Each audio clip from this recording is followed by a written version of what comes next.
కేంద్ర ప్రభుత్వం ఇప్పటివరకు యువతకి దాదాపు 70 లక్షల ఉద్యోగాలు కల్పించిందట. దీంట్లో భాగంగా అంటే PMVBRY అంటే ప్రధానమంత్రి వికసిత భారత్ రోజ్గార్ యోజన.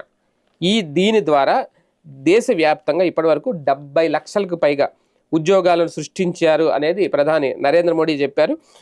15 లక్షల మంది ఉద్యోగులు అలాగే యాజమాన్యాలకు 2400 కోట్ల విలువైన ప్రోత్సాహకాలను కూడా బదిలీ చేశారట.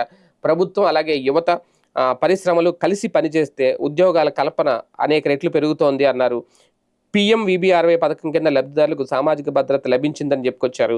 కొత్త ఉద్యోగాలను సృష్టించే సంస్థలను లేదా యజమానులను ప్రభుత్వం ప్రోత్సహిస్తుందని, ఈ పథకం తొలిసారి ఉద్యోగాల కోసం ఎదురు చూస్తున్న యువతకు పరిశ్రమలకు మధ్య వారధిగా నిలుస్తుంది అని వెల్లడించారు. ఒక రకంగా అంటే ఇది ఒక పథకం వికసిత్ భారత్ అనేది వికసిత్ భారత్లో లక్ష్యంగా PMVBRY కింద అంటే పరిశ్రమల్లో వాళ్ళ అవకాశాలు ఏవైతే ఇప్పుడు చాలా వరకు కొన్ని కంపెనీలు వచ్చి క్యాంపస్ ఇంటర్వ్యూలు పెట్టి తీసుకెళ్తుంది.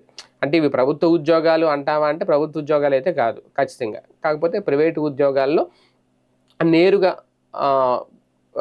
అంటే కొత్తగా వచ్చే యువత ఎవరైతే ఇప్పుడు డిగ్రీ చదివిన వాళ్ళు ఇలాంటి వాళ్ళకి కంపెనీలు ఇస్తున్న అవకాశాలు త్రూ ప్రధానమంత్రి పథకం ద్వారా. దీని ద్వారా ఇప్పటివరకు చెప్పిన లెక్క చూసుకుంటే 70 లక్షల వరకు వచ్చినాయి అంట.